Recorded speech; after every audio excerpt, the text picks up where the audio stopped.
Well, we're still here at Meadowbrook where a lot of great things are going on, and Dr. Dave Vandenberg here is responsible for a lot of the nice things that are happening at Meadowbrook with the renovation of the golf course, and did a lot of writing, a lot of work. And did you get to play it all? Yeah, I appreciate you saying that.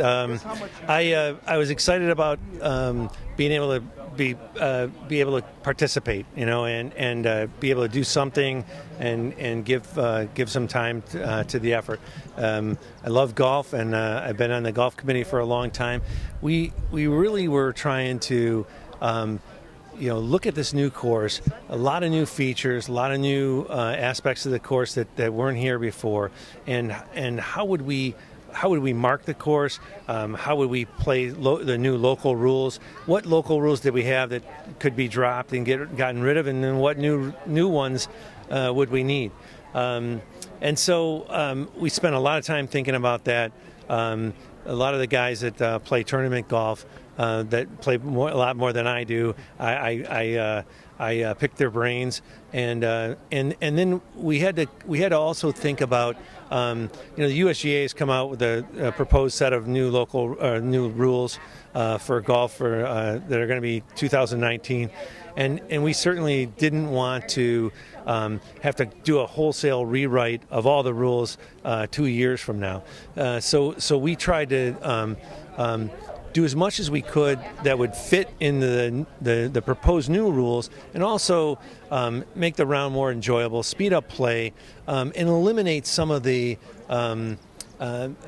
potential for arguments. the arguments on the course that we had to call the head pro out and say, "Mark, help us out here," or So those the rules determinations. Some of the we had a lot of places where we were hitting provisional balls because some of our out of bounds was kind of around the corners and things like that. So for example, on number 4, we've got a new stream channel that goes down the left side.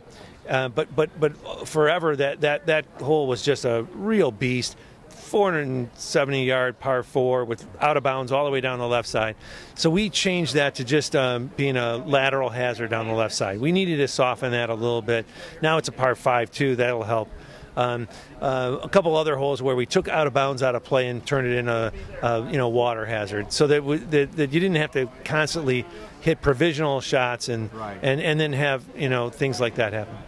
Yeah, people get a little bit upset about that. Have to go all the way back to the tee and hit it again, and it doesn't make sense. Right. And Andy added this beautiful stone wall behind number 1 and all the way down the left side of number 2, which was gorgeous.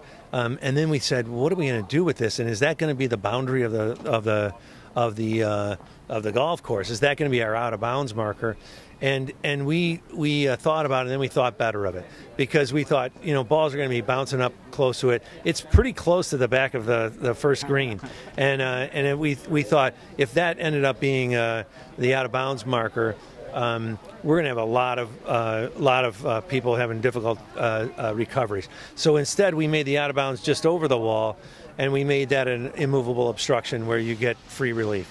And you'll have to move a little bit to take that relief, but at least it won't be overly penal. It sounds like you did a lot of work out here. We thought about it. I hope one thing is that people realize we put a lot of thought into it. We may have to make some changes down the road. I'm sure we will, and I'm sure we didn't get everything right. But I do hope people appreciate that we put a lot of thought into it, and we considered all of those kind of aspects before we made decisions. Well, terrific. Good work by Dr. Dave Vandenberg, who has a what handicap now, Dave? It's 8, but it's been going up lately. We're going to try to get it back down. Well, you'll be able to play on your own golf course again this summer for the first time after being closed all last